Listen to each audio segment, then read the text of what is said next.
Coucou tout le monde, c'est Murgen. Alors je suis ravie de vous retrouver pour une revue d'un oracle qui est paru aux éditions Exergue de la maison Guy Daniel, que je remercie pour son envoi, qui est l'oracle Maasai de Xavier Perron et dont les illustrations sont des masses en pile. Donc on va voir ce qu'on nous dit. Derrière la boîte, on a une grande boîte aimantée comme ça, cartonnée.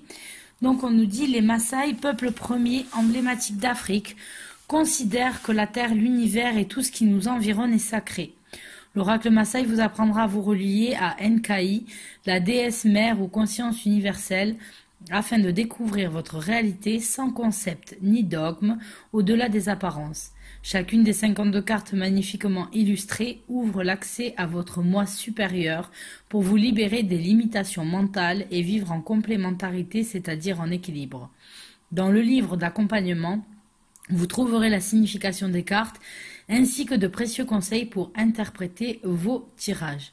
Donc voilà, on nous dit: Xavier Perron est écrivain, anthropologue politique et expert des peuples premiers. Il donne des consultations de coaching de vie, mais aussi des conférences et anime des ateliers de spiritualité Maasai à l'usage des Occidentaux. Emma Sampil puise son inspiration dans le voyage. Sa diversité culturelle nous conduit jusqu'en Afrique et en Asie, où les frontières sont celles de son imagination et le reflet de son union personnelle. Donc voilà, on a une très jolie boîte aimantée comme ça là. Et c'est vrai qu'on n'a pas trop l'habitude de voir des oracles sur des peuples africains. On a beaucoup de tarots sur des peuples américains, sur des peuples australiens, sur l'Asie, mais c'est vrai que sur l'Afrique on n'en a pas beaucoup, à part si ce n'est l'Égypte. Mais du coup c'est pas mal, c'est sympa de pouvoir explorer une tradition qu'on ne connaît pas forcément. Donc on va avoir un joli guidebook, une boîte qui est très sympa et aimantée comme ça, c'est très pratique. D'une, parce que le couvercle ne nous gêne pas et qu'elle se referme facilement. Et les cartes arrivent avec un joli pochon en satin, couleur dorée, un petit peu jaune doré. Donc on va voir... on va voir le livre d'abord, on verra les cartes après. Allez, on va faire comme d'habitude. Donc on a un guidebook à peu près 140 pages, on va voir, qui est tout en couleur. Vous voyez cette belle photo de plaine africaine avec ce coucher de soleil, ou lever de soleil, ça dépend. Donc aux éditions Exergue, je vous les ai déjà dit, il dédie ce livre à Nkai et Alexandra. On va avoir un sommaire avec une introduction, la sagesse Maasai, le sens spirituel des couleurs, la sagesse Maasai et les illustrations, comment utiliser le jeu, la signification des cartes. Donc là on voit qu'on va avoir des cartes de couleur de la famille du premier cercle de couleur rouge, deuxième cercle couleur vert, troisième cercle couleur jaune, quatrième cercle de couleur bleue, des petits mots à propos de l'auteur et de l'illustratrice, ce qu'on peut trouver du même auteur et des filmographies. Donc, les Maasai m'ont appris que la terre, l'univers, tout ce qui nous environne est sacré, dans le sens où il s'agit d'un immense champ d'énergie qui nous permet de communier, de partager et d'être en relation avec l'ensemble de la création. Pour ce faire, nul besoin de concepts, ni de dogmes, encore moins de grandes explications. Nous devons juste apprendre à faire confiance aux forces agissantes de la vie, de l'univers et de l'invisible. Donc, on apprend que le peuple Maasai est bien sûr un peuple premier emblématique d'Afrique et qu'ils transmettent leur tradition de voix de façon orale, et que on a des proverbes. En fait, c'est des proverbes qu'ils se transmettent et qui remontent de l'Égypte ancienne, de la période d'Akhenaton.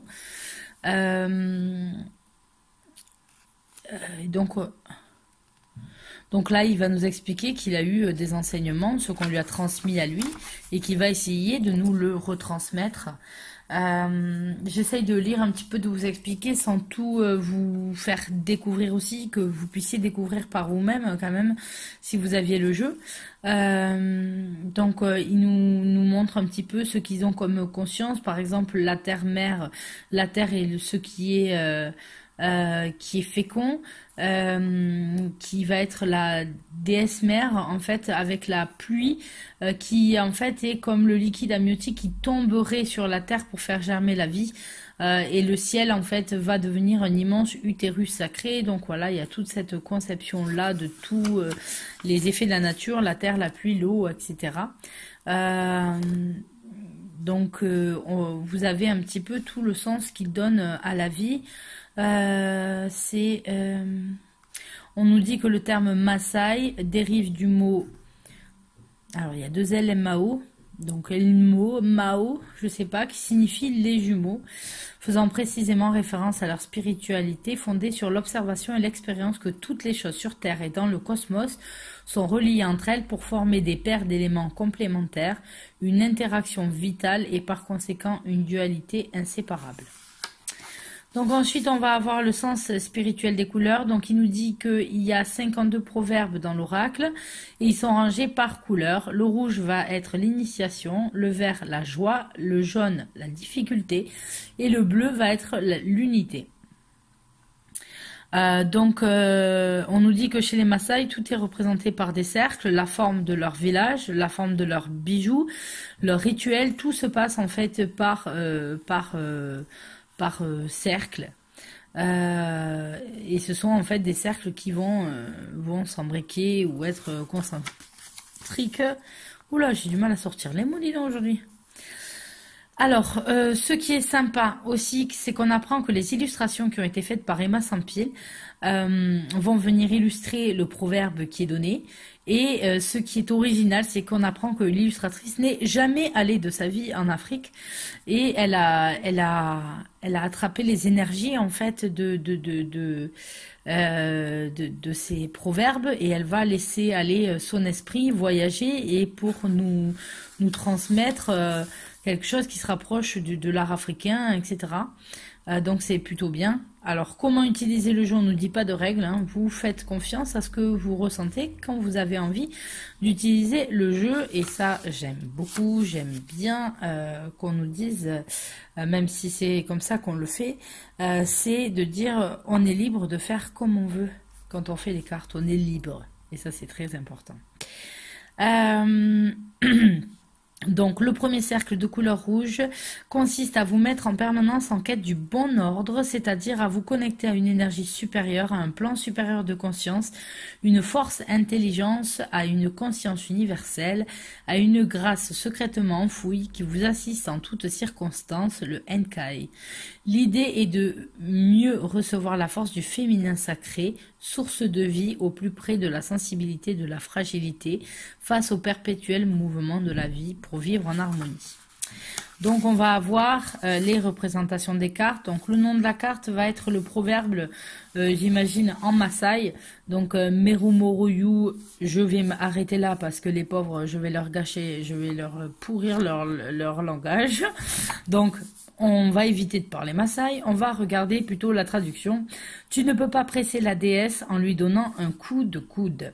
Et donc on va avoir le message, l'interprétation de la carte et comment activer la sagesse Maasai, c'est-à-dire comment réfléchir, travailler sur soi-même pour pouvoir intégrer le message de la carte.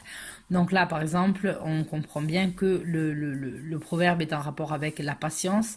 Donc on nous dit la patience vient à bout de toutes les difficultés. C'est la déesse Enkai, l'intelligence infinie, le grand tout qui à la naissance donne à chaque âme incarnée une mission à accomplir dans cette vie. Donc en gros, ça ne sert à rien de se presser. De toute façon, les choses devront quand même arriver. Donc voilà pour ce qui est du rouge, les cartes vont être expliquées comme ça, nous en avons 13 et nous passons au deuxième cercle qui est le cercle de couleur vert qui nous permet de ressentir le bonheur qui nous rend joyeux, provient directement de l'intérieur et vous procure l'abondance dans tous les sens du terme. Donc voilà, on a la même présentation ensuite des cartes. Le troisième cercle de couleur jaune symbolise votre acceptation des difficultés pour mieux vivre en complémentarité, c'est-à-dire en équilibre. Vous apprenez à accueillir tout ce qui vous semble en contradiction avec vos désirs, comme une leçon de vie qui vous est donnée, non dans le but de vous alourdir, mais dans celui de vous instruire et de vous fortifier. Et ce message est très très bien parce que je suis parfaitement d'accord. Quand il y a des coups durs qui arrivent, c'est vrai, au lieu en fait que je me braque sur l'idée et que je râle inutilement en disant voilà pourquoi ça me tombe dessus à moi, nani nana, ce qui ne est contre-productif et ne sert à rien. Je préfère me dire que voilà, ce sont des leçons de vie, ça fait partie des embûches à dépasser, des épreuves à dépasser, des expériences à acquérir dans ma vie pour gagner en sagesse, etc. Donc j'essaye, si c'est pas simple, hein, c'est du travail, d'acceptation de ce qui arrive et de vouloir le surmonter.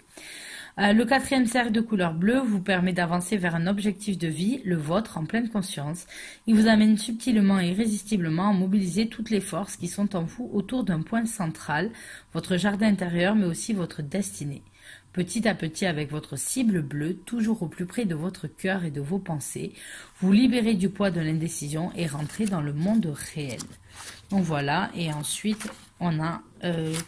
2 filmographies qui nous sont proposées pour connaître un petit peu plus le peuple Maasai et du même auteur. Donc vous avez tout ce qu'il a écrit sur le peuple Maasai. Voilà. Donc ensuite, nous avons les cartes, hop, que j'avais rattachées. Hop là. Alors... c'est très très jolies illustrations. Donc là, on est dans le cercle rouge. Et bien, bien. Alors, pour le dos des cartes, on a un dos tout rouge avec juste une barre comme ça. Un dos. Donc ensuite, c'est des cartes qui sont dorées et je trouve le dos très très joli. Voilà, il est sobre, il est simple et très efficace. Je trouve ça très très très très joli. Donc vous allez avoir le bord rouge pour signaler dans quel cercle vous êtes. Vous avez le nom de la carte en fait qui est le proverbe dit en Maasai. Et vous avez la traduction dans le cartouche noir en dessous de la carte. Et ensuite vous avez l'illustration faite par Emma Sampil de chaque carte. Donc là on voit une femme. Voilà, avec un bâton et ses colliers.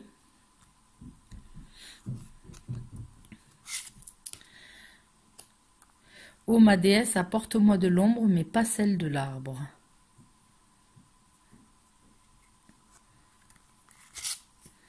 L'homme dit, ceci est bon, cela est mauvais, mais il ignore tout du sens de la paire. C'est assez intéressant quand même, quand je vois ce proverbe, moi ça me rappelle avec l'hindouisme baliné où tout est en équilibre et que pour chaque on va dire...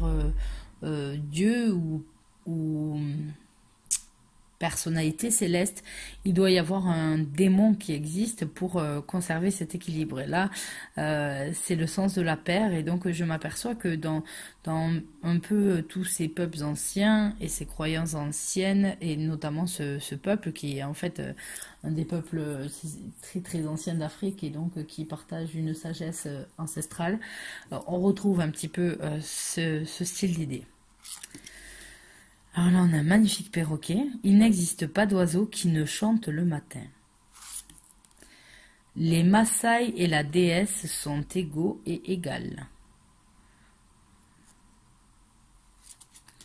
Ce n'est pas le faire vite qui compte, c'est le faire bien. Tu ne peux pas passer au-dessus de ce qui t'est destiné. Tout sujet peut être débattu à condition qu'il repose sur la vérité. Il est inutile de trépigner sur son sort. L'œil voit l'extérieur mais ne voit pas l'intérieur. Les sens sont trompeurs. La déesse n'aide que ceux qui cèdent eux-mêmes. La braise, alors ça c'est un dicton qu'on a nous, hein, aide de toi-même et Dieu t'aidera. C'est exactement la même chose. La braise se moque des cendres. La bonne fortune ne rugit pas lorsqu'elle est là. Donc voilà pour le rouge. Alors on va avoir la joie du vert. Nul ne doit être soustrait à notre attention car nous boitons tous. Ce sont belles les illustrations. Hein. Celui qui est heureux en couple est aussi riche que celui qui possède une pierre précieuse. Je t'aime, mais pas plus que je ne m'aime moi-même. Hop. Ne me tue pas avant d'avoir pris le temps de me parler. En gros, ne juge pas sans savoir. Tu sais quoi dire, mais tu ignores ce qui te sera dit.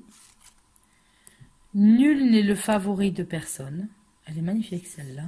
Oula. Le faible ne peut aider un autre faible. Nul ne peut conseiller le fier ni le lâche. Une seule tête ne vient pas à bout de la connaissance. Les hommes qui se font face ne sont jamais battus. L'amitié n'est jamais à sens unique. Un œil voit ce que l'autre voit. Nul ne peut se satisfaire de la peau de sa seule vache. Ah, et on passe au jaune. Tac, tac, tac, tac. Elles sont 13 chacune à chaque fois.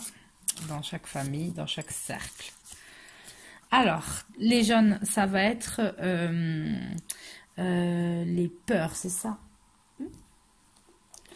La famille des jaunes, je crois que c'était ceux qui... Hop là. Les difficultés, l'acceptation des difficultés. On a pour le jaune, pardon. Hop. Alors, ne te sers pas de ta lance pour séparer les vaches. La souffrance est un don si elle est causée par un Moran, guerrier de lumière. Fais-en ton père. Il n'existe aucun jour sans le bien, de même il n'existe aucun jour sans le mal. C'est très bien, bon, enfin, j'aime beaucoup. Ne tiens pas les difficultés par le milieu. La chair qui n'est pas douloureuse ne ressent rien. L'homme se laisse toujours piéger par lui-même. Une aide n'arrive jamais trop tard.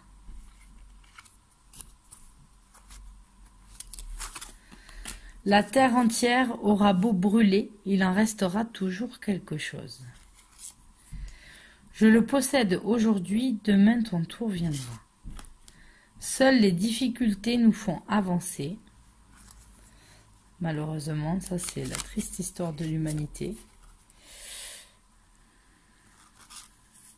L'avancement se fait souvent dans la douleur. La vérité est plus amère que le mensonge. Ceux qui ne font pas la paix n'ont pas de vache. On ne poursuit pas un fugitif dans la brousse. Voilà. Et ensuite, on a le cercle des bleus. Oh là là, moi j'ai une mémoire en ce moment de poisson rouge. Trop de choses en tête. Alors, les bleus, les bleus, les bleus. L'objectif de vie. La folie d'abord, la sagesse ensuite. Si tu prends deux chemins en même temps, ton bassin se brise. Oui. Sois parmi ceux que l'on attend, non parmi ceux qui attendent. C'est vrai. Nul ne peut vivre tel un oiseau sur une branche. Tu sais d'où tu viens, mais tu ignores où tu vas. Nous gagnons la connaissance après avoir été longtemps ignorants. Les événements se suivent comme les jours. Seul l'œil qui voyage est intelligent. La sagesse n'a pas les cheveux blancs. Nul n'en a jamais fini, seule la montagne a terminé de croître. Et encore. Faire un bâton de marche en chemin est impossible. L'écorce d'un arbre n'adhère pas à un autre. Et on finit par le zèbre ne méprise pas ses rayures. Certains qui, ça peut arriver, certains qui cachent leurs origines ou alors que non, ça fait partie d'un tout, ça fait partie de nous, il n'y a pas à avoir de honte, c'est comme ça. Donc voilà pour cet oracle que je trouve très sage, très beau, à vraiment développer, à travailler. C'est très très intéressant et j'aime vraiment beaucoup apprendre à connaître d'autres traditions, d'autres sagesses. On a tellement à apprendre les uns des autres, peu importe d'où on vient. Que ce soit d'un pays proche où on a déjà, même d'un pays à l'autre, déjà des traditions différentes, mais d'un continent à l'autre et puis des époques à l'autre encore plus. Et c'est tellement enrichissant, tellement magnifique de voir les points communs qu'on peut tous avoir et qui ressortent comme ça et ce qu'on apprend, c'est superbe. Donc voilà, ça fait partie d'une très très jolie découverte que je voulais vous montrer. Je vous fais à tous de gros bisous et je vous dis à bientôt pour une prochaine vidéo. Bye bye.